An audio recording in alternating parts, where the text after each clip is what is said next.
right. Today is Wednesday, January 24th, 2024. Welcome to our weekly cult meeting, Wizard Wednesday. Channeling in from the Quantum Downs, this is the Black Goat of the Wood, and joining me is... the Orange Puppet Dotta. And...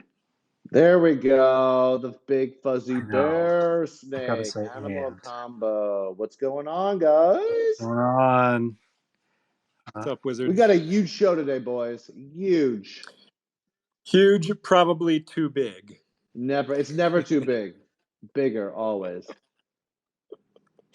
There was like 5 that's what she said jokes in there. Yeah, I think we've got like 3 or 4 guests today. Oh yeah. We've got cult questions. I want to talk about just what exactly the cult is and what our values are. I'm not sure if we'll get to that, but hopefully we will. Jitsy's here too. What's up, Jitsy? Yo, yo, hey. yo. What's up, Kobold? Hey. So Jitsy, I think you had a guest that was coming on at the very top. Are they still coming up? Yeah, I should probably ping them to make sure they're in here right now. I'm looking through the crowd to see. Let me ping them. While we wait, everybody fave the pinned tweet. Fave the pinned tweet so that way we can get it up in everybody's feed that they know to join Wizard Wednesday. You can retweet it too, but at least fave it. Faving is free. It costs 0 Bitcoin to fave a tweet. If we have time, by the way, Elf, if we have time to kill during the show, I'd love to talk about the Japanese-inspired tree support that I made this weekend. So just I really don't think there's any time for that. I'm sorry. We were just talking about it. It's like one of the busiest Wizard Wednesdays ever. And Bear's like, can we talk about this one thing? If we have spare time. Wait, but did you guys see the Japanese-inspired tree support that I made? We're going there. Yes. No, tell us about it. I guess we're going there. You're gonna force it on us. Tell us about it. Give me 30 seconds about the freaking tree stand. I'm very proud of it. Okay. We're here. Yep. So listen, there's like trees falling everywhere in my neighborhood, and there's this one tree that I love in my front yard. And it's like the perfect tree. Like we planted it when it was really small as a sapling, and then it's like grown into this, I would say it's a teenager tree. It's not like a full adult. But it has like 2 trunks, and one of them is like super falling over. And so I looked up tree stands. I was like, I need to call someone to make a tree stand. And then I was like, you know what?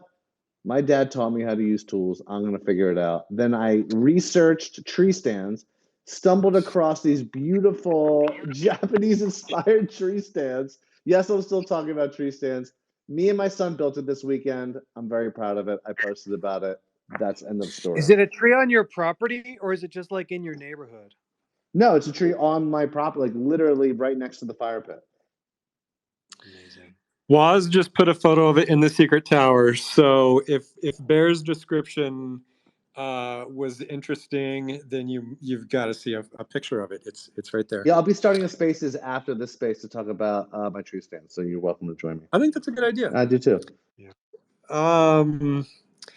We also have Scott Kominers in the crowd today, who we're also inviting up to talk. So Scott, whenever you want to come up and chat for a bit, please put in a request. We've got Arthur Mercenary is here today. He wasn't here. Yes, the mysterious mercenary might reveal himself today. Might expose himself today. Oh dear. Might dox himself. So see here. Sage might be. I think he's in the crowd. Is he requesting by chance? Yeah. Hey, Kururo. There we go. Let's have them start off because I promised them they could talk about the game and everything from at the top of the beginning. So, hey, bud, how's it going? Hey, how are you guys doing? Can you hear me? Yeah, yep. Hello. Hey, welcome. Hey, thank you. Yeah, it's going well, man. We launched this Forgotten Runes wizard today inside of Bearsnake. Very excited about that. I'm very happy to be here. vocally said many times publicly that Forgotten Runes is my favorite Web3 project by a mile. So this integration is very dear to my heart, and at the same time, yeah, it's something that we have been looking forward to for a long time. So, please, can you explain like a bit about the project for the people that are here, right? So we've got folks here from the Ethereum Wizards project. We've did a mint last week or I guess 2 weeks now, for the Shadows on Ordinals, and then there's just like guests who are brand new. So like, imagine you're kind of giving a pitch for like what the project is and what you can do, and like give people like a call to action on how they can try it out. Yeah. The floor is yours. I'd just love to hear more about it. Yeah, of course. And I was looking at that at the Shadow Hats sale. That was so interesting. So yeah, I mean, Kururo Bees is a crypto collecting ecosystem. We basically have this crypto collecting universe where you can take your bees and your assets into different games. We have 2 games in development. The first one that's currently live, it's called Beast Brawl or Kururo Brawl. And it is the one where the Forgotten Runes wizard has been integrated to. So you can basically go to our app. It's in the announcement. It's brawl.kururo.com.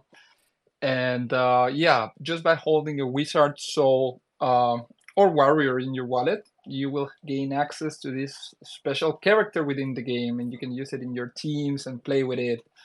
And right now we have this like meta ecosystem dynamic, which is a play to airdrop, which we started this month. And yeah, we're distributing 7% of our token supply to people participating in this play to airdrop. So now you can actually like gain experience for the leaderboard for the airdrop while playing with your wizard, which is pretty cool, I think. So yeah. Awesome. That sounds great. Yeah, I've noticed some people in our Discord playing the game. I think I saw Bridge. I was really into it. But yeah, this is a partnership, Jitsi, that you brought in, right?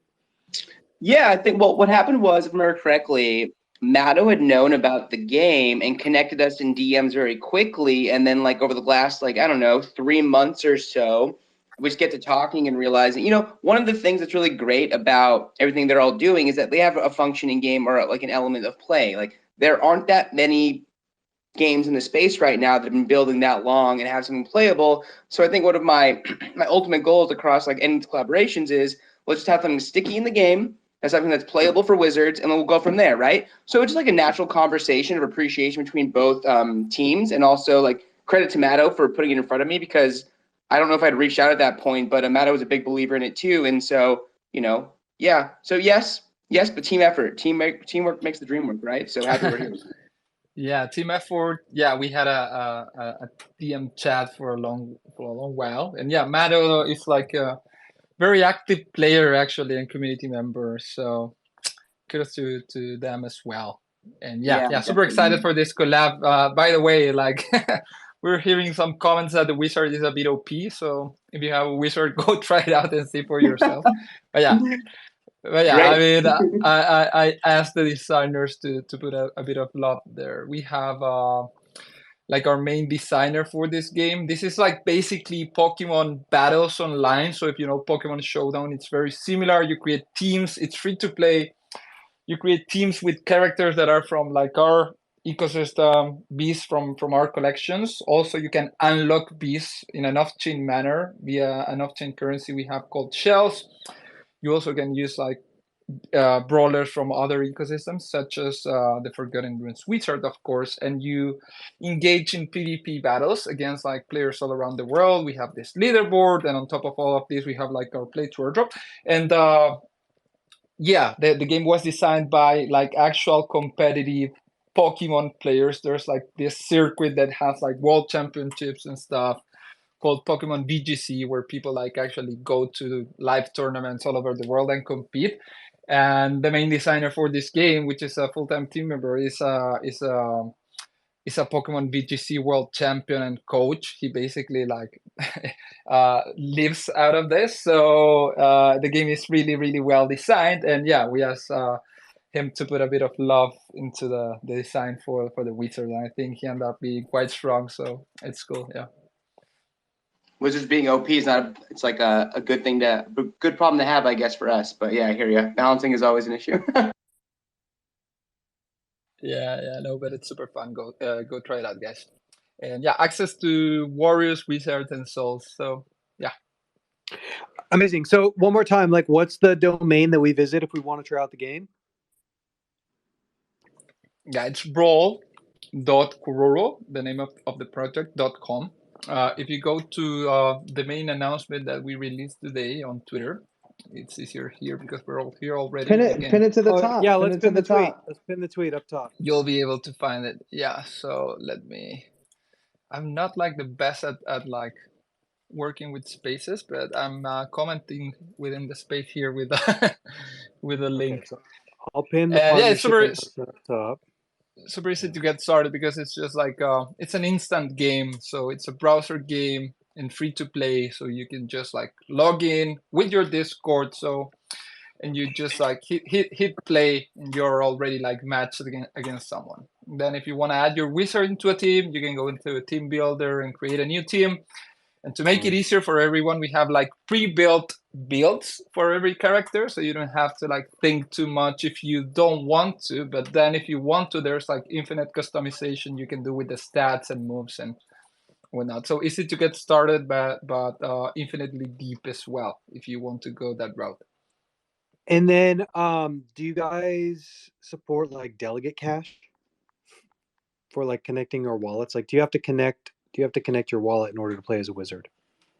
Oh yeah, I don't think we have like delegate yet, but it's something that we are looking to integrate like more wallet solutions. I think right now it's like very, very simple. The game is like in pre-alpha. So I'm sure MetaMask is supported, maybe other wallets, I'm not 100% sure, but if you go in Baseball and you go to the top right in profile, there you'll see like a button to connect your wallet.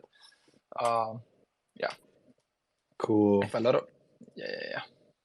Cool. Amazing. Well, I pinned some of the tweets up top.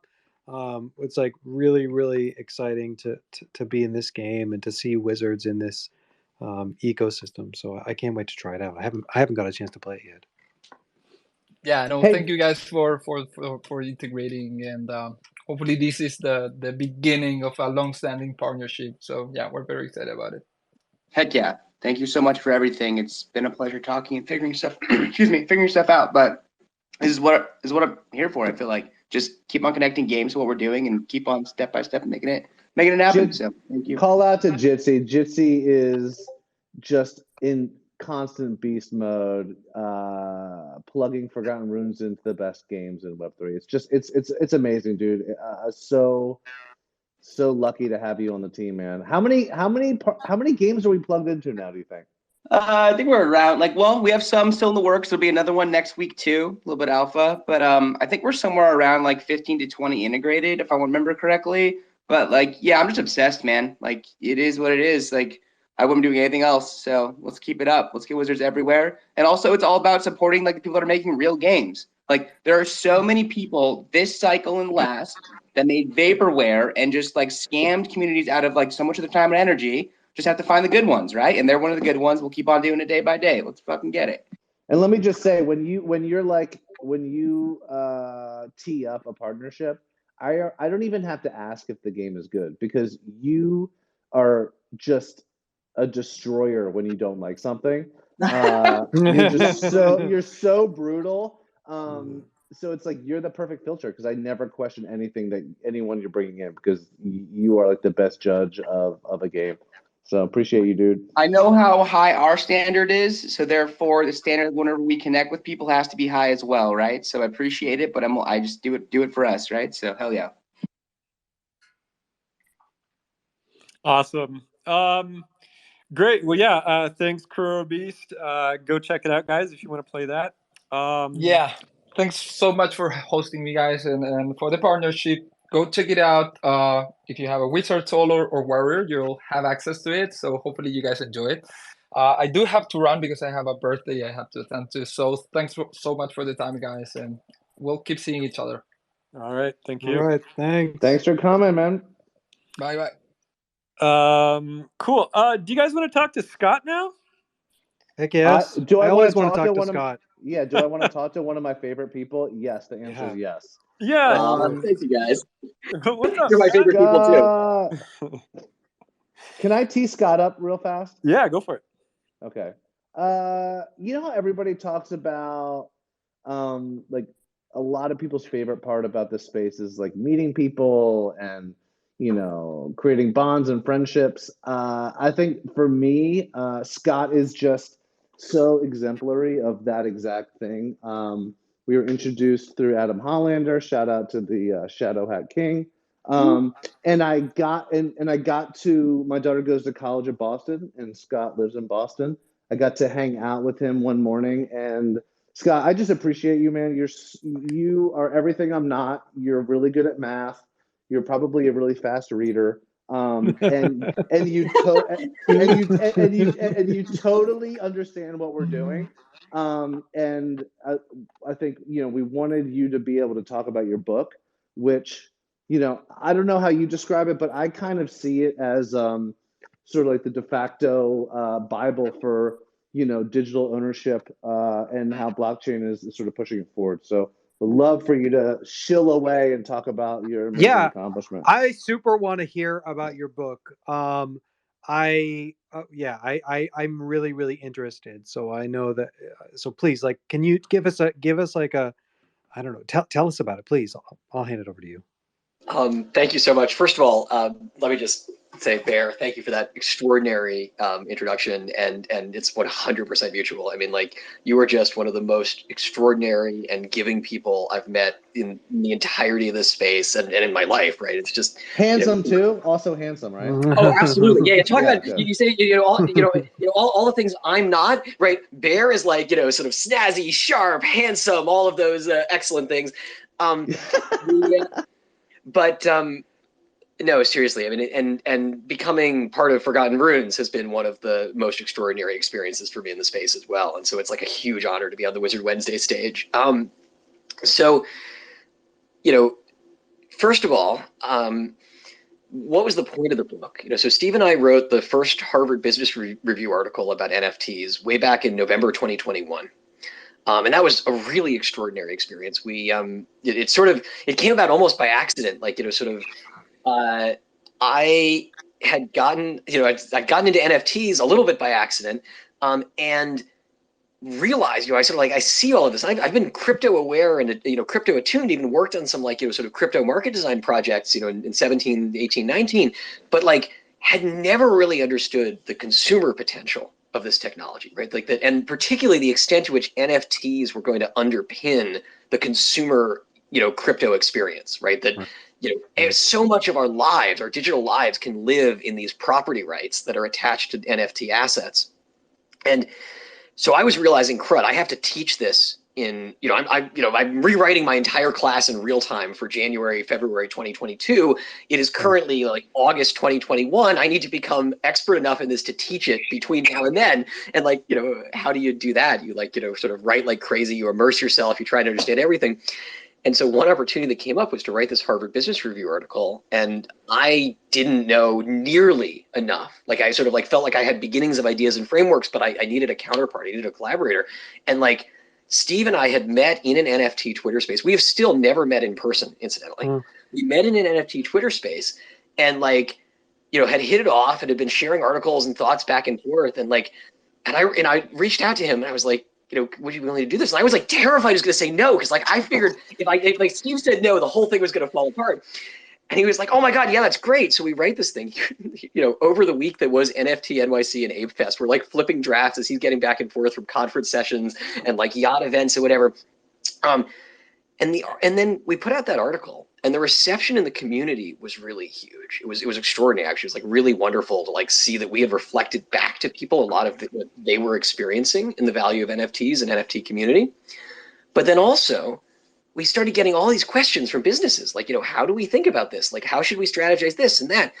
And we quickly realized that we were seeing a lot of the same questions in everything from large, NFT native brands to large established brands to local businesses that were just curious about the stuff and asking us. And moreover, there were sort of a clear set of frameworks and answers that were starting to emerge, that were like giving the same answers over and over again. And so we wrote this book to try and explain like, sort of what NFTs are, how they create value, how they attain value, how they like imbue your digital experience with like new types of value. And then how do you build a business around them? You know, how do you go from, you know, an ownership layer to utility built on top of that, to identity formation, community formation around that, and then the community driving the brand forward, like the evolution. We describe this like NFT staircase all the way from simple ownership to brand evolution. And along the way, I mean, so, and it, you know, the book has many purposes. Like, you know, one of them is to teach people in NFT space how to do, you know, sort of like how to like organize a lot of the things we've seen and learned from NFTs. But a lot of it, you know, also it's to teach people in the outside business world, like what this can mean, right? If you're, you know, if you're a coffee company, right? Starbucks has an NFT program, but you know, Dunkin' Donuts doesn't have one yet, and neither does my local coffee shop. Like, but all of these can use branded digital assets in their rewards programs and their local community events and so forth. And to explain to the ordinary sort of like, you know, ordinary consumers, like, you know, how can this be used for digital tickets? Like, how is your digital identity going to be different, and how are digital assets going to be different in a Web3 experience? And at the same time, and I guess like, you know, the thing I'm most gratified about, right? The real, you know, the fact that I'm standing here, this has really like been a journey of learning from all of NFT space. And so there's another sense in which this book is just sort of a gigantic thank you note, right? It's like, and we tried to like, you know, bring in as many, like, you know, you can never fit everything, you can never fit everyone, but like we tried to bring in as many different illustrations from inside the NFT communities as possible to sort of like build out the ideas and like, you know, sort of highlight things that we have learned from in trying to understand what works well. And so like the biggest honor of the whole thing has been like, we've gotten to, you know, recognize all of these like really cool innovations that people we've met and become friends and collaborators with have been building, and like sort of try and like organize them into a, you know, sort of a centralized, like sort of centralized, now I want to stick out a decentralized story about, you know, sort of how NFT business works. And on that note, I mean, I should say the most important thing, maybe I should have led with this, is that Forgotten Runes is on page 142. Oh, hell yeah. I didn't know that. You know, well, actually, I should read the sentence that leads into it from page 141. Yeah, let's hear it. Sure. So this becomes even more powerful when NFT projects give holders the right to develop their own IP and or products around their NFT assets. An NFT fantasy series called Forgotten Runes Wizard's Cult, for example, invited its holders to develop stories around the characters represented in their NFTs, and the most compelling ones are being integrated into cartoon and comic series produced by the brand. Being included is a major reward for community members that can also make the underlying NFT assets more valuable, and as a result, it incentivizes people to create the most interesting characters they can. And then we go on to talk about, like, you know, sort of this is in a section that discusses the semi-permeable membrane between brand and community in NFT world. I love it. I love it. I love it so much. I did not know that, Scott. That is so cool. Bear, why didn't you tell me that? You know, I got to keep you on your toes, bro. Also, let me just say, Scott, let me just say something. This has even brought us closer. There's one thing I remember from biology in high school, and it's the semi-permeable membrane. So you know what? Me too. It's like the only thing. It's right. It's that and total internal reflection. Those are the two things. That's it. That's the only thing I learned. We're like the same person, Bear, even though we're like, you know, we have the opposite skill set, but otherwise we're the same person. Yeah, you have hair too, which is great. But God, it's funny. I'm like flipping through this whole section. I mean, it's really like, yeah, the section is called the semi-permeable membrane. Someone did they make us cut the joke? Oh, no, they didn't make us cut the joke. We had, you know, we later talk about this sort of activity reinforces community cohesion and drives further engagement, and the brand can take advantage of it to understand what its holders truly want and then integrate the best innovations into its products and services. Companies born in Web3 are being built collaboratively and in public for everyone to see. And there's a footnote that says, we could make some sort of primordial soup reference here with the cells absorbing nutrients and gradually evolving into primates and then primate pictures or something, but you probably get the idea. Nice. Wait, that was a joke? Was that a joke? Yes, they evolved into primate pictures. Oh, you sorry, yes. that Bear was doesn't know what a in my primate head. is because he doesn't Yeah. remember that from biology. Yeah, no, I don't. Fair. Scott, hey, watch out. I beat you in an arm wrestling match. Just kidding. Scott, I would love, we have you on stage.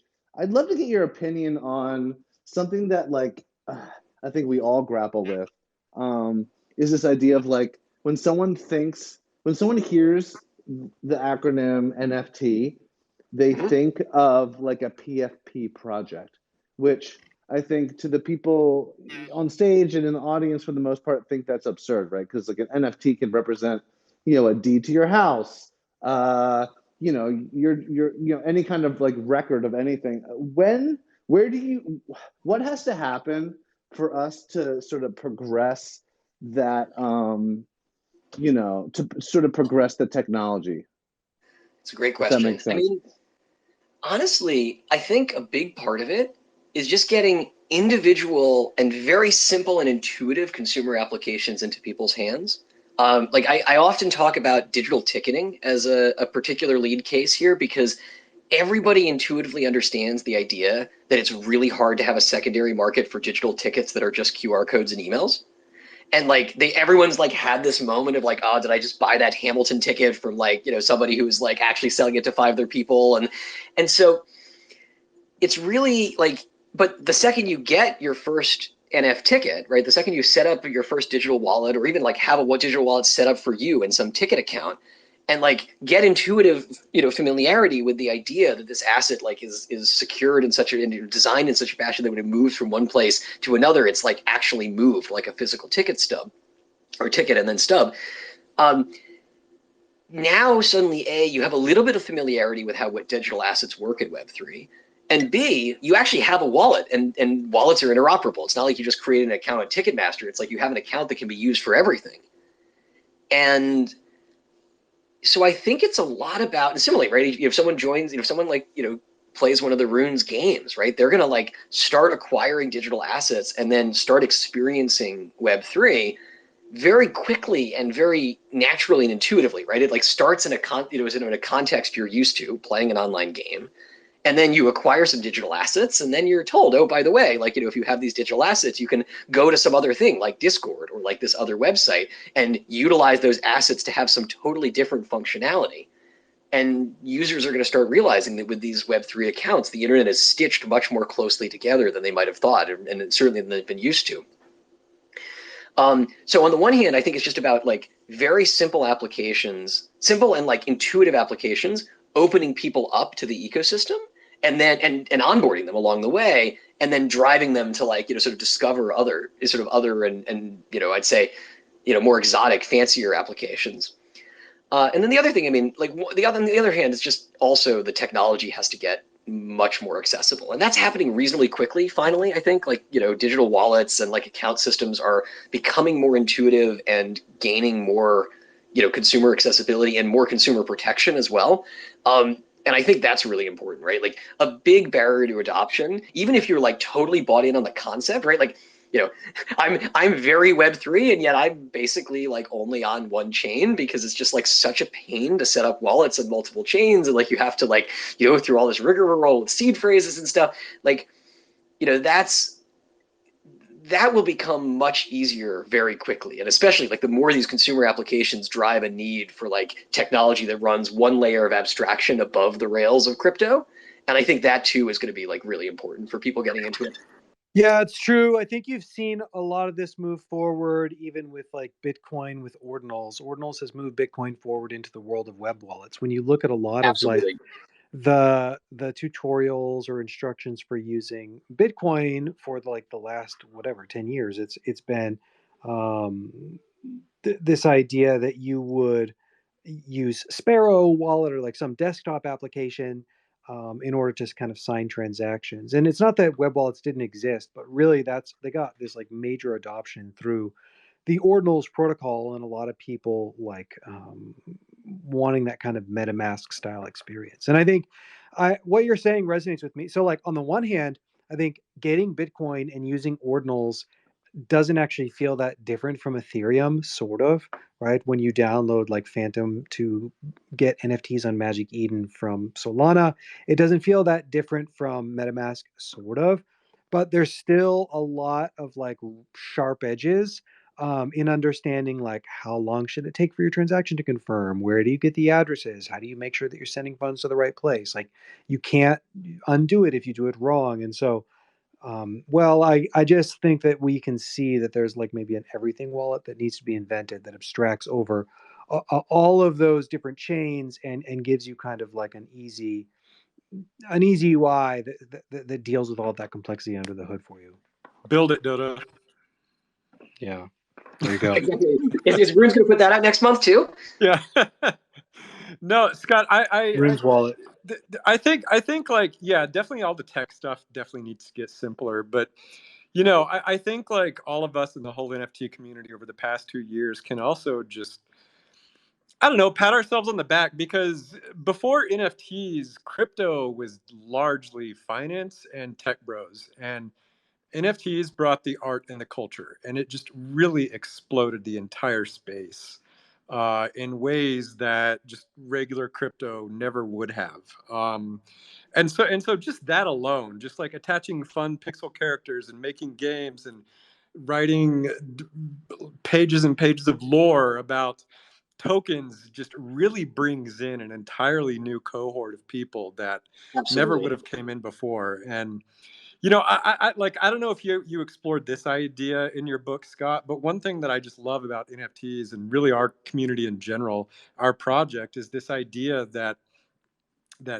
you can buy a wizard or a warrior or whatever, and the rarity metrics don't totally matter. Meaning, you can buy a totally common wizard, but you can level up its value all on your own, like by making art and story and talking about it on Twitter and just like really building up that character as you would a D&D character. Um, you know, that's to me what really separates NFTs from like a Dogecoin or a Bitcoin, where the value of those tokens is 100% dependent on the market. There's nothing you can do to like make the value of your individual Dogecoin go up or down. But when you own an NFT, like it's totally within your control. And that's what's so much fun about it. That's what makes it so unique, is that you can build on it and really just make it your own. Yeah, I mean, I think it's a very powerful incentive loop. And the other thing that's really, special about that is not just that you're creating value, sort of attached to the asset, but it's also a net value creating activity, right? Like people often say like, oh, isn't like all this stuff a zero-sum game? It's like, no, like, creating intellectual property in the world is like new novel value creation. And as you guys have seen, right? Like, and it can come together in really like, like much greater than sum of its parts type ways, right? Everyone creates their own characters and then they like sort of meld together into a comic. Like, and that I think is incredibly powerful. It's so important. And that we literally were just having this conversation in the Secret Tower this morning where people were saying, well, the thing about NFTs is that they're PvP, so of course we're going to have some conflict here. And it's like, no, literally the point of Forgotten Runes is that we come together, we have like shared ownership over this collective IP, and you can create value by adding something new to the IP, which then is something that everyone benefits from in common. And because when you create new characters, that's additive value to the world. That's not a PvP experience. It's the network effect of being a part of an IP where other characters are developed increases like the interestingness of the entire world. Zela Soul, what up, buddy? Hey, what up, guys? I just had a quick question for Scott. Right now, the NFT language landscape. Do you think that the language landscape will break down in the future? Because right now, there's nothing that differentiates between like digital assets as far as like gaming, financial assets, and art. Do you see the landscape of language breaking down? So let me make sure I understand the question as you're asking it. So when you say landscape of language, do you mean like we're going to start like using different or like more refined terms or something for these different categories? Exactly, yeah. Absolutely. I mean, I think honestly, the moment we will know NFTs have like truly succeeded and become like a fundamental part of the mainstream is when like, we just describe things by what they are, right? Like nobody calls a ticket a QR code ticket, they call it a ticket. Right. And at some point, no one's going to call an NFT ticket an NFT ticket. They're just going to call it a ticket. And so I think part of the challenge now, at the same time, though, there's a special challenge that's almost unique to NFTs across any category of product I'm aware of, like, which is that NFTs can transform and evolve. And they can transform and evolve even without the creators like sort of direct action, right? Like, sometimes like you think about like loot. Loot has transformed and evolved into many things with the creators intentionally stepping away and saying, look, this is an open IP. Anybody who wants can build on top of it however they want. And so, something might start as like, a thing that we might call, art or a collectible or something of the sort, but then become an IP asset and eventually also become a game asset. And so we might talk about you as having like, and so like, what is it that you have?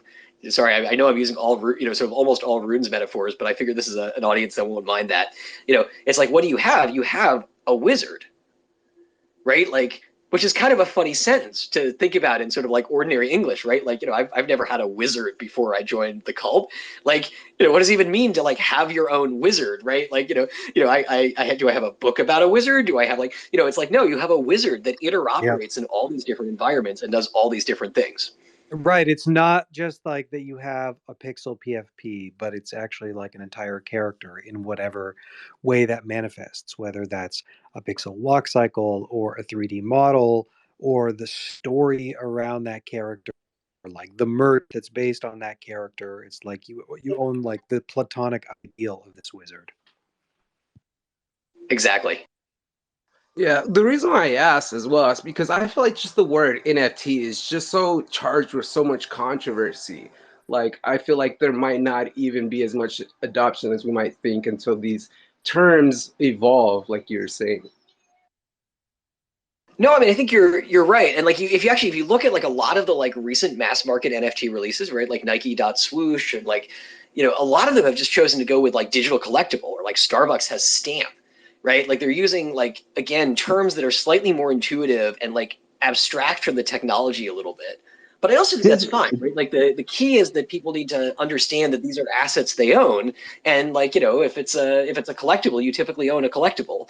And that said, by the way, one footnote is I do think some people do look under the hood, and if you enter NFTs through these like much more like mainstream consumer applications, I think the intuition is like to be a little bit less sort of like less edgy about them, right? Like NFTs aren't. It's like saying like MP3s might have been like a really strange and like sort of sketchy technology when they were like mostly thought of as the way people did like music file sharing on the internet. But once it became the way everyone was like storing music on their computer, and like you realize it's just a text standard, it's like an MP3 isn't like, it doesn't have a valence, doesn't have like a positive or negative orientation. It's just how it's used. I think that will happen with NFTs as well. Fun Totally, fact, like- Napster. Hold on, Dotta. I have something important to say. Fun fact, it. Napster just followed our entire team, which was kind of odd. It's true. They Speaking only of follow like MP3s. 400 people. Man, I Yeah. love Napster. It's like one of my favorite things. I actually have like a backup of the original Napster as like this like digital artifact that I just treasure. That's neither here We nor should there. invite Napster next Wizard Wednesday. Yeah, seriously, get them I up want to here. hear what Napster's up to. Yeah, they're gonna. No, crack but music. Scott, that's a great analogy. Because Napster was, or sorry, MP3 was like pirated music files in the very beginning, and then it was just like a file you put on your iPod. But it's always been that way with money and anything new, right? Like it was that way with credit cards when they first came out. People were super skeptical about using them. It was that way about ATMs, like the idea that you would take your cash, which that's what the real value was, and that you would feed that into an ATM machine was considered super risky and sketch. And when even like checks were like weird because it was like not really sure that you're being backed by gold or something. And so like you always have like when there's new technology, there's a new set of scams that come along with it. There's people that are like not used to using money in this new way that don't trust it, and then the bugs get worked out, and then that's just how people do things, and you don't even think about sending money on your phone through Venmo anymore. One of my favorite videos on this topic is David Letterman interviewing Bill Gates. Have you seen this video? Yeah. Yes. Oh my God. We actually cited in the book. I love this video. Oh my God, it's amazing. He, and I like Letterman. He's fine, but like it was almost watching a bully make fun of like a nerd, which doesn't happen anymore because nerds are cool now, which is great. But he was like roasting Bill on live television and being like, "Why would you ever send an email that's so stupid? You could just write a letter and put it in the post the post box." I think Bill Gates said you can use it to check baseball scores, and Letterman goes, radio. Exactly. Ay, ay, Why ay. would you ever like watch a game on the internet if you could do it on the radio? Like, Yeah, pretty good. I've one. I know we have more stuff to get to, but I do have one more question, Scott. What, as we see like Disney and all these like sort of non-native Web3 companies start to get into verified digital assets, like what category do you think is going to create the groundswell that will like bring people on and like start using products that have mass adoption on blockchain? Is it gaming? Is it like government? Is it I think there's probably like a really boring application that will create a ton of savings and overhead for bigger companies, but I just wanted to get your take on that. oh man, I mean, so I do not have a crystal ball, like I don't I don't have a clear sense sort of a thing that might be considered like even an estimate of that, but I can tell you I share the instinct that it's going to be something like very mundane and like maybe even a little silly, right? Like honestly, like it could be something as simple, like, sort of like think about things like people do every day. Like maybe you one day like the newspapers just like start, all the local newspapers start like offering like NFT subscriptions that let you like cross read the local sports news on like all the other local newspaper websites. Right. So, a real problem is that like half the sports games of your local team are played elsewhere. And so they're covered in newspapers that you can't read because you don't have a subscription. Like, I don't really know. I'm sorry, I know nothing about sports, so I'm not even gonna like try and like introduce like a meaningful sports metaphor. But it's a true fact that like half of your local team's games are played elsewhere. But you can imagine that there's just like you buy an like all access subscription to your sports team that gets you that like you can just connect your wallet to like any news publication in some like big meta network, and they'll like show you anything about your team. And hey, maybe you even like don't even buy that from one of the newspapers. You buy that from your team, and they subsidize the newspapers. And now we have like a new flow of value to local news in the background. But like what's really happening like is that the users are starting to acquire these things because they want more sports news. Yeah, my best guess on how I think it'll cross over will be a mobile game.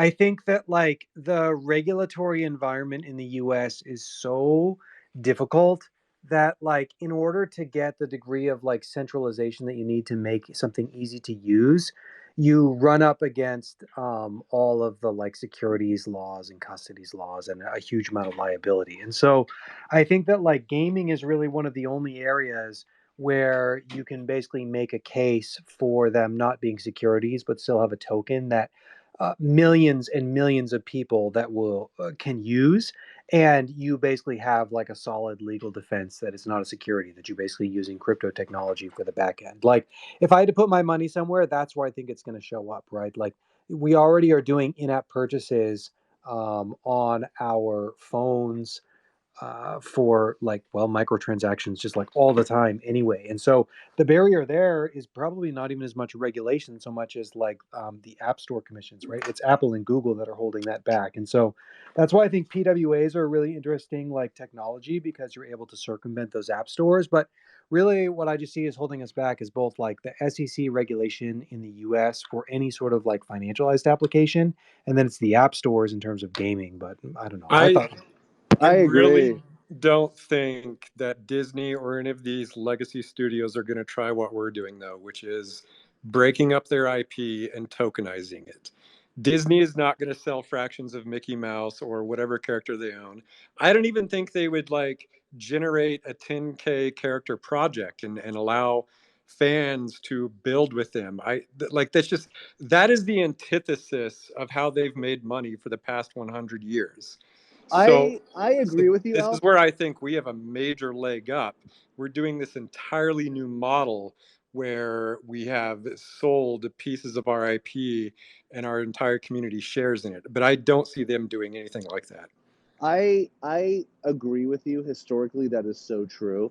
I do think, though, in the future, that the entertainment business specifically that you're talking to is going to be forced to embrace the communities that support their IP, only because, you know, their business models are essentially evaporating, right? Like, you know, they all chase Netflix into, you know, subscription-based streaming services, and it's already saturated. They're going out of business. They can still sell apparel and lunchboxes and park tickets and other stuff with their IP, you know, but they're never going to like let their community share in the sales of their lunchboxes because the community owns that character.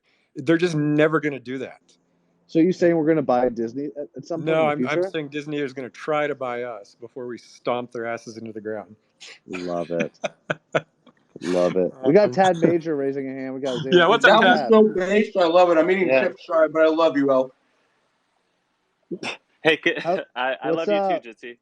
Hey, can you guys hear me okay? I'm in a little bit of a weird internet connection. Yep, we can hear you. Awesome. Hey, I love this conversation, and I had something that I wanted project that I did some stuff with years back, did something that I thought was really kind of groundbreaking and revolutionary, and we used our tokenization of our 10K project and essentially attached a mental health component like a telecounseling to all of the holders of the project. So I guess what I'm We circling probably around need to that. is like Shadows. what right? Yeah, that would be a perfect case for that. But I wonder what you think about the future of using like a decentralized, you know, NFT style thing where instead of it being a giant company, a conglomerate, an Anthem, a Blue Cross Blue Shield, it was a group of 10,000 individuals who pool money together and create insurance programs, whether it be for healthcare, mental health, you know, car insurance, home. I think there's a lot of possibilities like well outside of even just the gaming and the tokenization and the other things that we've done with it. And while I've got someone that's super keen and intelligent on the issue, I'd love to hear kind of what you think about it. So it's really interesting that you mentioned that application because I've been talking about cross-platform, sort of like, you know, a lot of, you know, I study market design, right? I'm a scholar of the design of new markets and marketplaces and how those can, you know, and how marketplaces can in particular be designed to make society better off, right? To like improve social welfare. And it's funny, I don't know, for 8 years maybe, been using the example of a natural type of market mechanism that should exist is some sort of group health plan for gig workers. That's basically like a, you know, maybe a federation of like various like private health solutions, you know, and insurers, and maybe like, you know, sort of, you know, various verticals, maybe like, you know, across other insurance categories too, that basically like aggregate all of the, you know, sort of, you know, all of the rideshare drivers and like, you know, Airbnb hosts. Like these are all people who are basically running their own like small to micro to small business, right? Aggregating all of these like various like small business workers. Sorry, I should say there's like small business is a technical legal category, like gig workers a separate category. Like so none of this is like, you know, legal or precise, you know, sort of like precise language, apologies, but like aggregate all of those people together into, you know, a big umbrella like health plan, like with, you know, sort of cross subsidized and, you know, by all of their participation and maybe even also by some of the platforms. And it's funny, like, you know, one of the fundamental barriers to like making that work is of course the need to make all the platforms talk to each other, or has been the need to make all the platforms talk to each other. And So I don't know, maybe like 3-ish years ago or so, a couple of my co-authors and I wrote an article where we said a version of this, that basically like one potential application for these like blockchain networks is that you could use them to organize all of these various people who are doing work across many different platforms at once, into sort of a network that can identify and understand and recognize their contributions to all those different platforms, with an eye towards like producing like umbrella benefits programs. So I would love to see that happen, and I hope it can. Yeah, that's super interesting. It was a weird thing because the project didn't really do that well, and it was such a meta at the time of everyone shouting about like, when would a project actually deliver some sort of utility? When would there be like a real world use case for holding some of these tokens? And I felt like there was nothing that was more concrete than that was out there at the time, and it was 100% and completely ignored. I think it was a little too early. It was too hard to conceptualize, and it also was something we brought to a project that was already ongoing. So it wasn't the initial mission. So I think it kind of made it difficult for it to all kind of hold water and make sense. But So yeah, you're saying that you brought concrete utility to an NFT project and the market didn't care? Yeah, That's, it's like that's the most surprising thing that I have ever heard. Right? Can't Yeah, all of those imagine big that. accounts that kept saying utility win, and I shared links, and I never got any responses. Huh. Wow.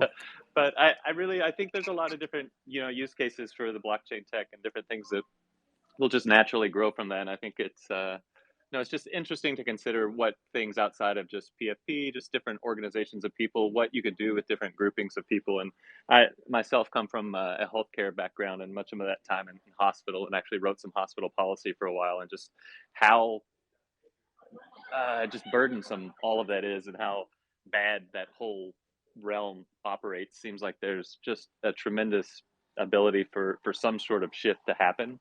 I do think there's a lot of things, specifically healthcare, that I know well. There would be a big force to be able to operate any change there, just because of all the money and and the way that things are managed there. But yeah, I'm interested to see how that thing can keep evolving, and how things will change over time as this tech gets better and it becomes more easy for people to like manage and handle on their own. But yeah, thanks so much for your time. I appreciate that. Also, please drop me a DM. Let's keep talking. Like I know some other people are thinking about various like health Web3 tech. Would love to chat, and maybe you guys want to connect. QED. Zayla Soul, what up? One last question for Scott. With everything being tokenized, what's your take on this conversation regarding techno-feudalism and like digital overlords of the cloud? Are you aware of that conversation taking place? So I'm not sure I've heard precisely that language. So why don't you give us like a couple sentences summary of like what you mean by that? Because it sounds very intriguing and enticing, but I don't want to like give an incorrect answer by not knowing exactly what it means. Okay, so I originally heard it from this guy Douglas Rushkoff. He goes on podcasts and he talks about everything being tokenized and the rich coming in and pretty much just buying up all these tokens to rule over the cloud, basically, and making like digital serfdoms out of everybody. Got it. So I think, so again, I can't speak to exactly the argument he was making, of course, but I think a critical thing for all of us to remember is that, tokenization and tradability are very separate. Right? Like some tokens are things that people exchange, and other tokens are you should think of as like more like data records, right? Like, soulbound tokens, non-transferable tokens, like, and a lot of our digital assets, as Web3 sort of becomes more immersive and complete sort of as a share of our digital experience, are going to be that, right? Like you're going to have your central like social media account that just like syndicates information to all the different like parts of your social media experience, right? It serves your YouTube, and it serves your your Farcaster and your Twitter, or sorry, X, whatever, your Twitter. I don't even know how to pronounce it anymore. And like those are all also tokens, right? Like those are also like NFTs. They're non-fungible digital records. but they're not sort of part of the ecosystem of stuff that is bought and sold, right? They're like representations of your reputation in online space and so forth. And I think like a lot of the Web3 landscape, you know, there's been a lot of like sort of over financialization of the things, the sort of the parts of Web3 that we've lived so far. I think, you know, it's hard to know exactly what drives that, but I think some of it came from the fact that the first blockchain applications were financial applications, and so ended up like as somebody said earlier in the space, like selecting in people who were more interested in financial applications initially. But like, you know, most of like the tokenization of our digital lives, I think, is going to be much more about giving individuals like control of their digital assets across a, you know, a range of internet experiences, and not and honestly, you know, we don't know, right? It hasn't happened yet, but I think honestly, it has the potential to create a much more egalitarian and accessible internet, because, you know, people can move seamlessly across platforms. If there's a platform that's like doing something that you really don't like as a user, you can just pick up all your digital assets and like move to a competitor, which today is really, really hard. And so, you know, we don't know, like, you know, and a lot of people, you know, I think in the 1990s, if the 1990s saw today's digital landscape, I think they'd be very surprised, right? Like they sort of would not have predicted that there would be these like mega platforms that own like very large shares of people's digital identity, sort of like embedded in a walled garden. So, you know, if it was hard to predict that, it's hard to predict also what, you know, might come down the line. But I think there's at least a real potential that Web3 has the power to unlock like a broader and more accessible and more competitive internet for everyone. Yeah, Do you oh, go ahead, Zayla. do you see people becoming more how would you say, more citizens of like the internet rather being tethered to like their local area? Because we're starting to see some of these tech companies provide like spaces, and they have a greater GDP than fucking some of the countries in the world. So like now they're creating like online spaces. What, not to say that Twitter couldn't become a whole fucking country or something like that, you know? Well, I certainly think, and I've written on many occasions that I think, like, you know, sort of like good government institutions and good platform institutions are complements, not substitutes, right? Like you really actually want these things working in tandem together. But I certainly think that one consequence of Web3 is that people and their experiences can become more global, right? Like, you know, if, for example, you know, if I wanted to like randomly sort of dip into some internet, you know, I like go to Japan for a conference and I want to dip into a Japanese social network, you know, website or whatever. That's very hard, right?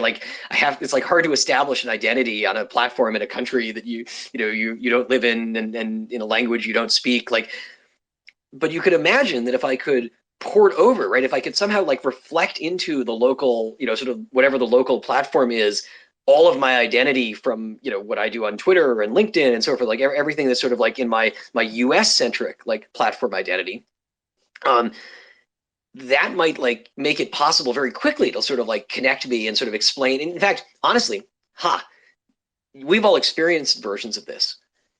You just don't, I've never thought about it this way before myself. So I'm learning something in this spaces. This is awesome. Like when you bring your smartphone from one place to another, it carries a lot of preference information with you, right? It carries like information about the types of restaurants you like, and like, you know, how, you know, honestly, how quickly you walk probably too. And so like you ask like, you know, a map application to like tell you like, where should I go for dinner or whatever, like it actually like knows some stuff about you that's like, you know, preference information that you have taught your phone and your phone's operating system, that it can then syndicate and like make your experience more consistent and coherent across space. Web3 has the power to do that for like our entire digital experience, and in a way that's like much more global and worldwide. And you know, and global, not just in the sense of like locations, but like all of the different digital experiences we have. And so I think that sort of like cross-context use of our digital identity will make, like, I hope will like enable, will expose people to like more cultures and more experiences and so forth. Hey, I wanted to tee up the Mercenary if we wanted to pivot for a second, or we can keep going. No, let's go to the Mercenary. Scott, please stay with us though. But no, the Mercenary has been in my DMs for about. Absolutely, and I want to hear the Mercenary too. Are you shaking? for Are you about- shaking in your boots, Elf? Right now, I know you're scared. Well, a little bit. No, but let me just tee up the Mercenary. So the Mercenary, Arthur the Mercenary, he's one of the speakers right now. He's the guy with the sort of crusader helm holding a cigar. This person has been a total anonymous mystery for about, I don't know, maybe 2 years now. For all we know, it's Satoshi Nakamoto himself. And Arthur last week offered to finally reveal his true identity. I thought he was coming last week, but I was wrong. It's supposed to be this week. It's supposed to be today. And in fact, it might be right at this very moment. So Arthur Mercenary, welcome to Wizard Wednesday. Will you remove your helmet? Greetings, gentlemen. I'm glad you're being so greeting me with such anticipation. Oh my God! Hi. Wait, Hi. Who are you? Who are you? I love the fact that y'all have assumed I'm of the masculine persuasion. I never. First of all, it is a twist, but I never assume. My daughter taught me, don't assume anyone's gender. Wait, I feel like I'm supposed to know who this is, but I just don't know. Explain yourself.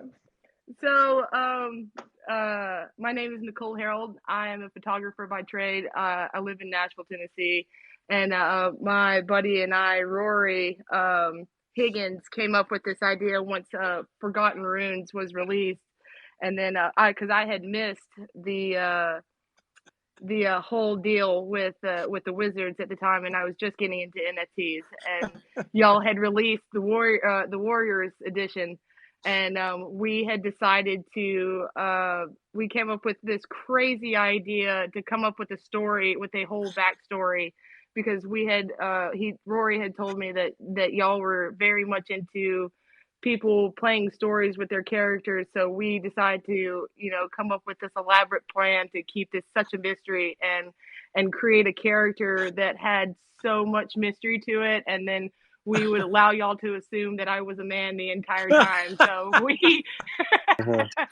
That's amazing. Good job. well. And also we wanted to integrate in a unique space, something that a lot of people haven't done, which is use my skill set to do filming and photography. So that's pretty much what I've been doing the entire time, and allowing y'all to sweat in your seats. Only in Web3 will this happen. Okay, Arthur. I am so happy I'm here for this reveal. I cannot tell you. Not only did I misgender you, but I certainly did not think you would be someone who would use the word y'all. I thought you were like going to be some like proper like British like ancestor of a crusading knight, but you're just a cool photographer from Tennessee. I love it. Yeah, Arthur, let me just tell you, Elf sees himself as like an alpha male, which is why I love him so much. I've never seen him so nervous about a reveal. That's not true. He was. I'll give you the truth. I'll give you a little background. So everything that you have seen on that I've put out as far as content is very true. I do weapons training. I do Brazilian Jiu-Jitsu. I'm actually halfway to my black belt in Brazilian Jiu-Jitsu. I'm a purple belt. I'm also I also do Muay Thai kickboxing. So there you go. These all things are, and I also lockpick a little bit here and there, and I ride a Harley Davidson. So, okay, now Bear's scared. No, I'm not scared. No, the only thing I'm thinking about is how Arthur's going to kick your ass in an arm wrestling match too. Or break it. No, I'm just kidding. Can we be best friends, Arthur? Can we be best friends, please? Hey, y'all can come to Nashville anytime. I'll show y'all a good time. But the point of the account was to create a story that was being uniquely told, and there's still a lot left in Arthur, but we wanted to drum up a lot of interest first, and this is just the way we kind of decided to play it. And this is, I feel like we've done a pretty good job of that. So the rest of 2024 is going to be full of surprises, and Arthur's story is not quite done. So we've got a lot to go. The part of the lore that's already been put, part of the story that's been put in lore is just the beginning. and we've got more to put in there, and I'm really excited to have it go where it needs to. So, but I don't know if y'all have had a chance to read it or not, because that's why I kind of reposted it. But if y'all, whatever questions did y'all have for me throughout this entire time?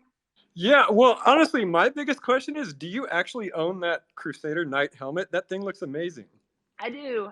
Unfortunately, I have to get a new one because I lost it while I moved. So no, that's unfortunate. But I have found another one. How do you lose something like that? Where do you misplace that? Is your Let's leave that arsenal one alone. is your arsenal so large that you misplaced a medieval helmet? I do have a gun safe. Let's put it at that.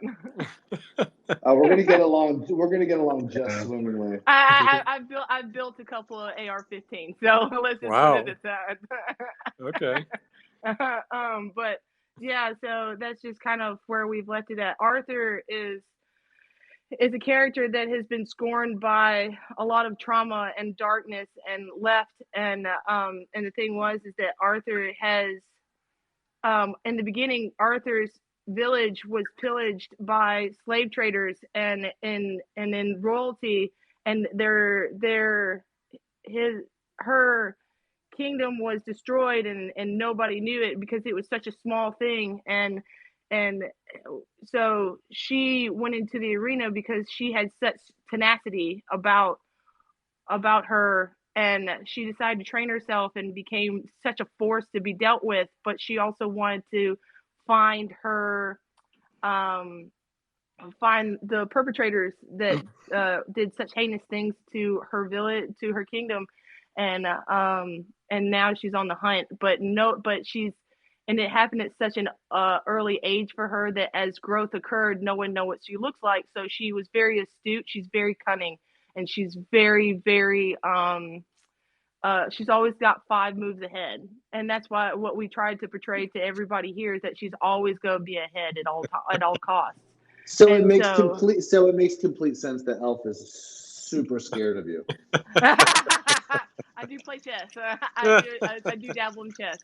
So we always try to keep it that way, and so we wanted to gain y'all's attention and everybody else's attention by doing so.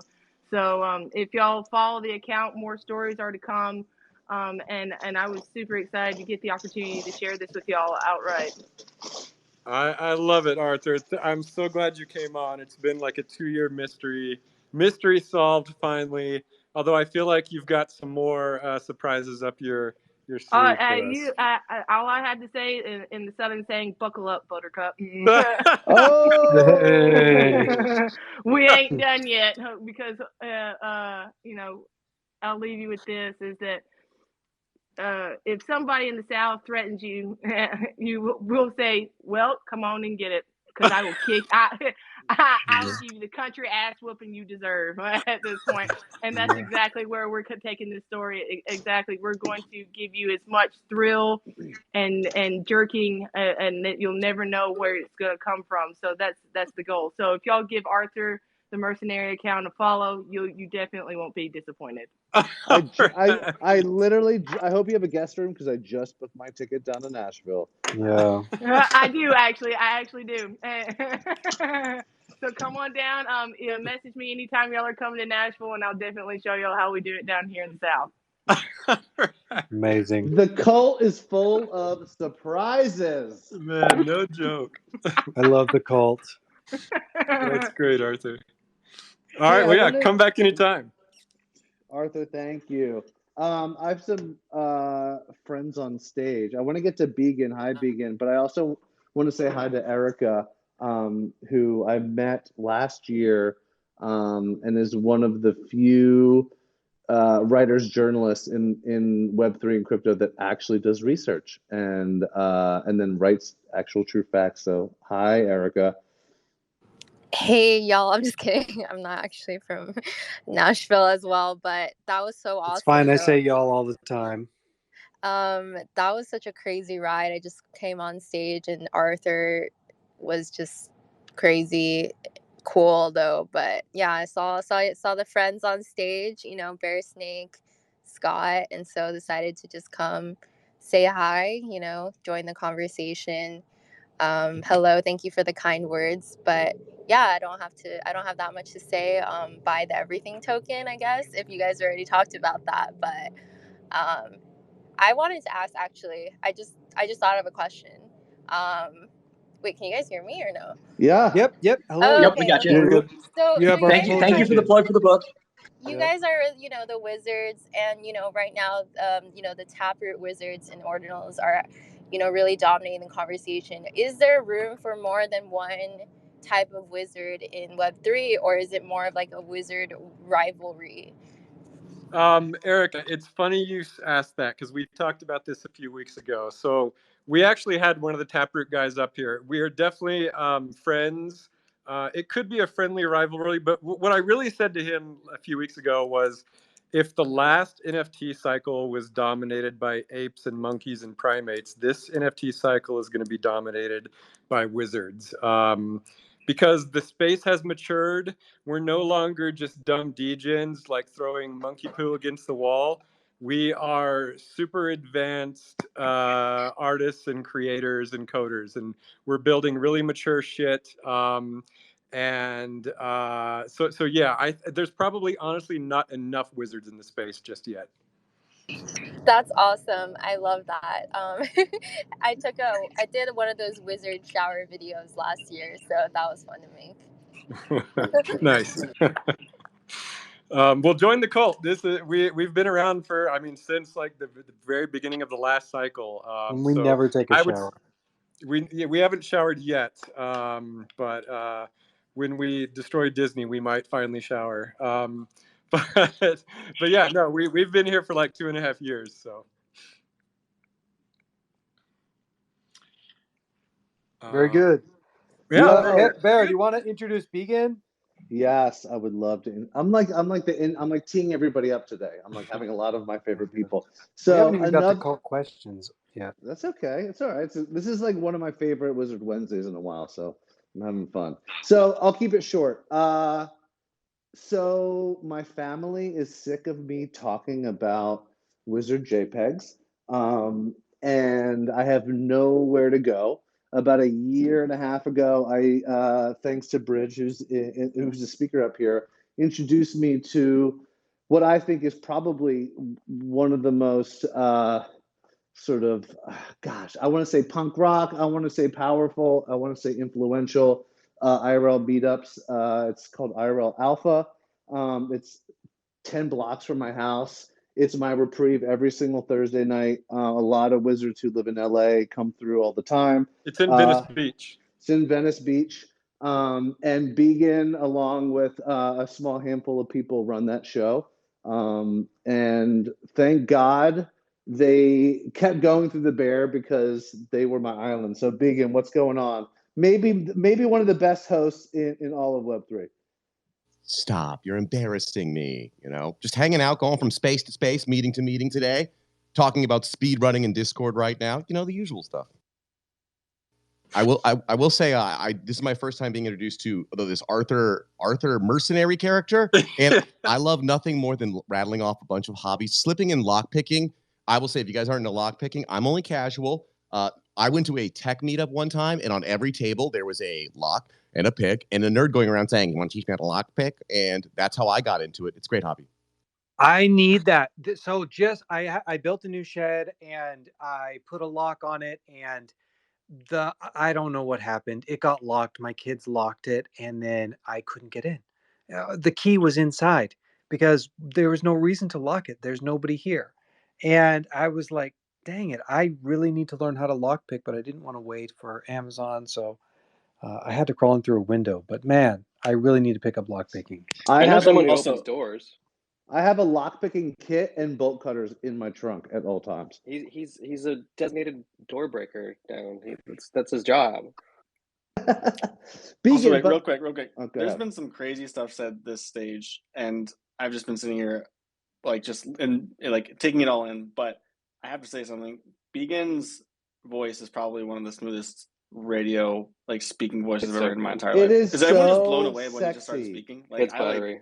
It's very sexy. I was calmed, just to the core. So that just broke my silence. I was like, wow, Beacon, what's your tagline? Give it to us right now. What is it? See you guys on the internet. That's what I always say at the end of meetings. I don't know. I have a lot of taglines that come out of my head, you know, like I don't know what I'm saying half the time, but I will say I do. This is very weird. I suggest other people do it. I do talk into a microphone all day, even when I'm alone, and I keep headphones on, and I narrate everything I do in my entire life all day. And I've now have different AI friends that I talk to as well that I hit a button and I talk to GPT-4 and then it talks back to me. But it really does improve the way you sound talking if you just talk more all day and practice it. So yeah, try it out. Do you listen back to like your shows and your voice? Like when I can't hear my own voice, it's torture. It's like if it ever Trick knows, if you play it in the studio, I cringe so hard. I have to mute if a clip pops up anywhere. I have to mute it right away. So it really, really, really hurts me. I can only do it live. I think if you do like your own voice, I'm a little scared of you. Okay, you're a narcissist. You're probably an egotistical narcissist. Yeah. Yeah, I mean, I try and make it better. It's a hard thing. It's funny. Like when I used to teach guitar, and it's like people ask, like, how do you get good guitar tone? And the only advice I would tell people is worry about it and hate it. Just keep hating it and keep being like, I'm trying to make it better, but it's this weird intangible thing. And I think the voice is kind of similar. I'm not like, go lower, go higher. You're like, oh, I fucking hate it. Okay, oh, I fucking hate it. And then you just say that for a couple of years, it gets better. Hey, Beacon, I'm going to force you, and I know you're a natural at it, but I would love for you to just talk about IRLAlpha, how long you've been doing it, what is it, why do you do it? Because it's literally my saving grace every week. Totally. So excited to go on too. That's so great. Yeah. Oh yeah, you guys, you're gonna go on there, Erica. Yes. Yeah, 100%. So I mean, I guess my background before, I guess, I was a musician, and then I became a programmer. When I became a programmer, I was like, I need to become good at this fast. How do you become good at things fast? Well, when I was a musician, I wanted to be the coolest kid in the entire world, not whore myself out and talk to anyone. And I said, I'm not going to do that for programming. So when I first got into programming, every single meetup that was in town, I started going to. I'm saying I'm going to every single one. That's my only friends. This is my entire life. And that's how I like learned really quickly like how to get good at programming and get jobs and whatnot. And then that progressed naturally into putting on various meetups. So it's like, okay, great. I want to put on meetups. These people are putting on meetups. How do you make them fun? How do you make them engaging? Someone new's coming in. How do they feel comfortable? Someone's really smart but kind of boring. How do you make their story more interesting? And so I just did that for a long time. COVID obviously hit. You know, I'm working at various tech startups, and I'm in my room, and I just get into trading JPEGs because I'm a collector of all sorts of things. So right when like we were allowed to go outside a little bit more, there happened to be a meetup in Venice Beach that was for the Bored Ape Yacht Club. And I happened to be in the Bored Ape Yacht Club from the first week. So I was like, perfect. I'm going to ride my bike, which I was in Mar Vista before, which is like right next to Venice. And going to ride my bike and go meet these people. Went there, met a bunch of great people. It was a great time. And then for a while there was a weekly coffee meetup right there at the same coffee shop, Manati's in Venice Beach, right near the Venice sign. And so I'm going to that every week. And I'm at home all day learning all the shit, you know, and I'm going over there and we're talking about stuff.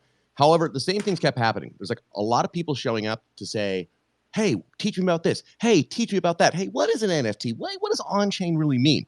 And there was another crew of people who are in the game, and they're like, dude, what do you think is going to go? It's going to go up, going to go down. It's going to mint out. Did you hear about this? We want to talk alpha. We want to get deep into it.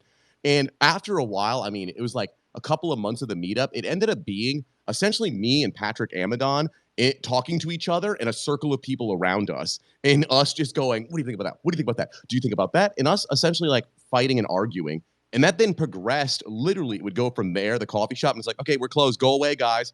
We go to the bar after sometimes. And it was like, okay, we just met at the coffee shop at 2. And we've just argued until essentially midnight, right? And we said, okay, cool, let's find a space. So Stanley Bishop, who is a big figure in Venice, he had a space actually in an art studio. It was right in Venice there. And he was doing like hardware stuff out of it. They were doing stuff with Google and doing like hackathons and stuff like that. But they had a space and I was like, okay, cool. Well, can we just meet here? And the only really reason why we initially wanted to meet there is 2 things. One is I wanted a whiteboard. I need a whiteboard to talk and teach this stuff. So first, the initial setup was with the whiteboard. And second, I'm a programmer. So I was actually initially just like teaching people how to like do Solidity or read contracts and audit stuff and just trying to like look for quality. And that was really it. So we just met once a week. Now we have a space to do it right here. I was kind of standing up there with one microphone. Eventually we started adding a couple people. And then it was just, okay, let's add 1 camera. Okay, let's add a 2nd camera. Okay, let's add a 3rd camera. Okay, let's make the front row look a little bit better. Oh, hey, I think we can get the audio better over here. Okay, I think we should actually sit down in these chairs. Oh, our stage looks like shit. So it was just really just let's talk about stuff. and every week just try and make it better. And that's really, really all we did. I don't know anything about this. I stream at home. I don't know a fucking thing about cameras. I mean, I had one of my friends, Josh, who's another Venice. Everything's built from Venice people, which I love too. But Joshua Gray, amazing photographer, he came in and was like, okay, guys, let me teach you what a fucking f-stop is. You have a camera, you don't even know what the hell. Guys, what are you doing? And helped us with some stuff, and people have come in. But yeah, it just really evolved out of that. My goal is really, really simple.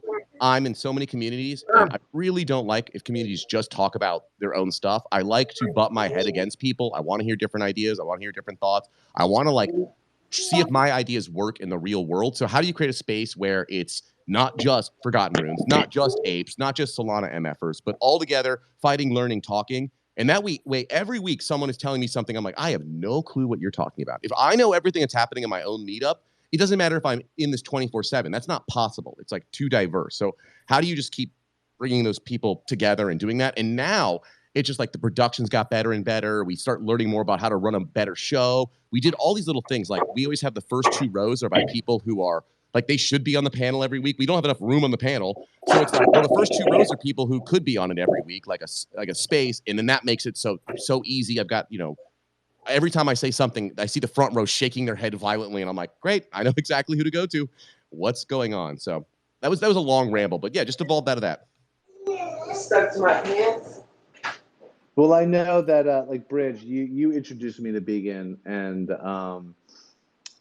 I like, for me, it's just it's amazing how important. I know people talk about it, people are like rolling their eyes, but it is really important to sort of like back up all of our like internet friend relationships with in-person meetups. And like in my mind, I know we've talked about this, Begin. In my mind, and anyone come at me, I'll defend this take. I actually think Los Angeles is probably the most concentrated like epicenter of like Web3 in the world, honestly. Like New York's there, but like, I think it's a different vibe. And then when you look at Los Angeles exclusively, I feel like IRLAlpha is kind of like the heartbeat. Hey, Soul, Zayla Soul, mute. Anyway, I just super appreciate what you're doing, and I am stoked to be. I don't know if we've talked about it, but we're going to sponsor IRLAlpha for the next little bit, and you guys have just been so good to us. And just appreciate you guys doing what you're doing, and I feel like you guys are, reaching new highs. The show is probably one of the most well-produced shows, I think, video-wise in the space. So I love it, and I'm excited to do some cool stuff. I also want you to tell the story and tell Dotta that I never take credit for the Ordinals situation when I came in there. Oh, we do have to discuss this. Okay, we have to discuss this because I'm not joking. We have so many like hilarious, legendary moments, but I will never forget it. I will never forget to this day. And we are no joke, Bearsnake. It's eating us alive. We can't find the footage right now. It's a missing episode. We're dying. We're trying to find it. It's better that way. We are. Oh my God, I'm so pissed. We're gonna find it. So we're doing an IRLAlpha. Great show. Talking this, talking that, etc. We're almost near the end. At the very, very end, Bearsnake stood up, and I swear to God, because you don't have the footage, you can't prove this. But he said ominously, he goes, "Listen to me, y'all. I got to tell you something. Ordinals, they're coming. Look into them. Ordinals." And it was like, okay, great. That was a good show. See you next week. Next week, it was, oh my fucking God. And then a couple people did listen, and it was everyone who listened was like, oh my God, Bearsnake, are you from the future? And then every week after that, it slowly was like, who is that prophet? And then Dotta put the thread out, which was the thread. And I remember people being like, what is happening? And I'm not even joking. We do an AI meetup hackathon every single week. That like right away, people were like, cool. So we're here for ordinal stuff now. We're like, no, it's an AI. Nope. We're getting our sparrow wallets up. We're doing ordinals, and it turned into an ordinal like hackathon literally for a little bit. And that's why you see so many ordinal MFers are in LA. That's why we're doing Ordinals Are Dead with Big God and Troy and Butoshi, who all are like, when you look at like how early they are, you're like, what the fuck, how are they early? I'm not saying it's all IRLAlpha, it's Bearsnake, but that's the point of showing up to things in person, right? That if you were online, you heard about so many things like there, you could feel the energy. It was coming from someone like Bearsnake. It wasn't a random guy there to shill something. And also it was like, he has a project. Why isn't he shilling his own project? And so that You're also Beacon, you're missing a crucial detail. What did I, in my true self-deprecating way, who was I giving credit to the entire time? Because he has to hear it. Dotta. It's always Dotta. It's just, yeah, It's you're like, I don't know what's Dotta. going on. I don't know. Dotta, this guy. Yeah, but yeah. Dotta doesn't like to leave his house, so I speak for Dotta. No, I now need a we take Dotta Bearsnake. tweets very seriously. Yeah. Well, I need a Bearsnake to amplify. Otherwise, I'm just going to sit here in my dark room and code. I feel like Beacon and Dotta, you guys should rap at some point. I feel like you're kindred spirits. Even though I'm a big loudmouth, Dotta, the only thing I want to do is sit in my dark room and code. I'm not even joking. Every night, the only thing I'm trying to do is like, am I done with stuff? Am I allowed to? Can I code right now? Or do I have to do what? I just want to code a little bit more. So yeah, I'm with you. I can already see your guys' conversation. Dotta, you guys could be on the phone for an hour and you would maybe say 3 words and Beacon would just be running circles around you, saying God knows what. Come on, I'm not that bad, am I? No, I love it. It's why I love you. It's why I love you. Your energy is like addictive. I honest to God think you're like one of the fucking best hosts in the space. So anyway, I know we're so long. We've been going for almost 90 minutes. We had a lot of guests. Elf probably has somewhere to go. Do you have a couple more minutes to do cult content, Elf? Got it. Yeah, sure. We can do that. I'm going to have to push everyone's questions to next week. But yeah, I definitely want to go over the cult content. And I think I lost the page. Hold on. I pinned it up. While you look for it, I do want to publicly pitch an idea that Beacon and the team pitched to me to do in like a month or two when the next Runeverse build goes live.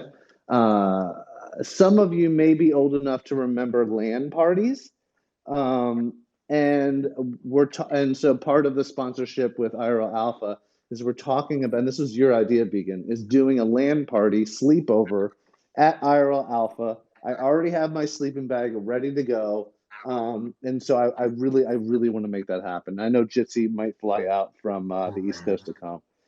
I'll bring my N64 and we can play GoldenEye. We'll drink 100%. so much Mountain Dew. In the pitch, I literally in the pitch described, I said there's going to be Mountain Dew and Doritos. Let's just make sure, that you guys know. But yeah, I love that idea. I can't wait. I'm gonna have to explain why I'm sleeping over at the meetup, but I think my wife will be on board. Yeah, I was gonna say, like, it hurt me. I was like, wait a minute, did I go to my last LAN party? I can't have that be true. I cannot have had, like, when I was, I don't know, 18, my last LAN party. We have to keep scheduling them. So yeah, let's make this happen. Love it. Okay, you know what, guys? I actually do have to leave, but go check out the Cult Content Chronicle. There's 30 entries in it this time. It's week 53. It's a really good issue. Yeah, there's a lot of stuff in this issue. But God, I'm so sorry. I have to leave early this week. Or I'm not even earlier. The show's gone long. You can hop off, man. Me and Bear are gonna handle it. We'll take care of it. Okay, yeah. We got this. Yeah, we've got this. Okay, it's the Cult Content Chronicle, Bear and Dotta edition. See ya. So up top, we've got a piece by Marco Fine. Wait, Dotta. What? You forgot the introduction. Do we have a song? No. Oh, the Cult Content Chronicle by the illustrious Tanya Del Rio every damn week. Let's go. Let's go. Okay, so I'm pinning the tweets up top so that way you can see them. Bear, do you want to try trading off? Let me pull it up right now because yes, go ahead. You start. Okay. So I just did the color master, and then I'm gonna pin up the commission of Corky. That was Feckless's Wooden Boy Soul, which is incredible. So this is a commission by Milky Blood, and I love the glowing ghosts on this one. Okay, so you got to take the next one of Corky. So am I doing Wizard Small right now? Go for it. Okay, so first of all, we all know and love Wizard Small. he made an incredible little small corky for Feckless. Is that what you just said, or am I supposed to do the next one? No, I you're feel good, like, man. Yeah, that's exactly right. Small Souls. What's the status of Small Souls? Someone help me out here. yeah, I thought we launched that. No? Was you got to let us know. Okay, Feckless, always with the content. He is posting about the comic. He says, finally got to reading the Forgotten Runes comic #1. Does this mean I'm eligible for a tattoo refund? I'm not actually sure what is means. that? What is that? What's that tattoo? That's a dog? I guess that the tattoo. Okay, so I think what he's alluding to is that the image included in the comic book is, I assume, one of his doodles, which he has a tattoo of, and it's in there. I see it. Yeah, he's calling back to say, "Forgotten Runes, Wizards tattoos, the cult funds." This seems kind no. of a stretch. I give a thumbs up. I give a thumbs up to this refund. Okay. Feckless, submit your invoice in the DMs. And the cult continues to pay for wizard tattoos. It needs to be recognizable Forgotten Runes. I've got a lot of BS, scam, Photoshop, Midjourney, Stable Diffusion tattoo requests. So ultimately, it needs to be from somebody that I know. But still, if it's legit, and we'll fund it. Okay, you take the next one, which is something from Shadow. 6 Shadowy 30 shared a fun collection of images that he's made for the legendary cult member hero. And I mean, I love Shadow's artwork. I absolutely adore it. It's very item specific. It's sort of exploded version of all these items. Absolutely fantastic. They look like warrior weapons, right? Yes. So one's like a gilded hammer, the other one is a I don't know the name of it, shadow sword. Someone will have to tell us. Okay, next up we've got Shadow has another one from the Shadows, and it's an anatomical diagram of the Shadow. Ooh, this one even has bones. I wonder if they do have bones. I don't know. I don't know if Shadows have bones or not, but we're gonna go for it. What's the utility though? That's my question. What's the utility of the bones? Yeah, exactly. And Shadows. And speaking of Shadows, the always incredible and talented Delta Mouse actually cracked the code. I don't know if you guys know, but me and Dotta are big believers in aliens. It's not if they come, it's they're here, and people have to just open their eyes. So apparently, the Shadows have been caught by the Department of Defense floating over a military base in the Middle East. So Jeremy Corbell's jellyfish UFO was really a shadow. You heard it here first.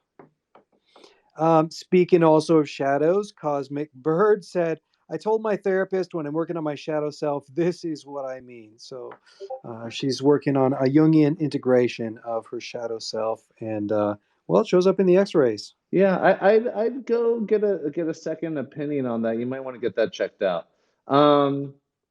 Let's see. There is a really, really cool. I love all the shadow stuff. Really cool AI rendition of one of the shadows from Dalek's lab. Love it. I think some of my favorite AI art is coming from interpretations of the shadows. It just kind of works. It totally works. We've got a nifty island contest by Entropy.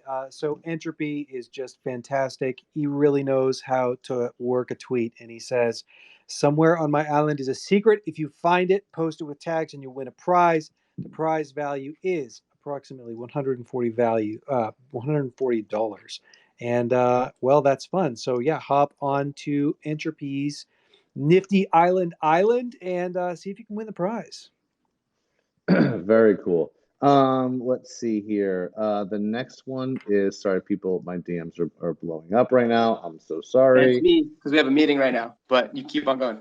All right. Fine. I will finish the cult content. No. I will never desert the cult content chronicle. Let's keep it rolling. They can wait. We are looking at, oh God, there's so much great stuff with Nifty Island. I know we had Charles on and the whole team.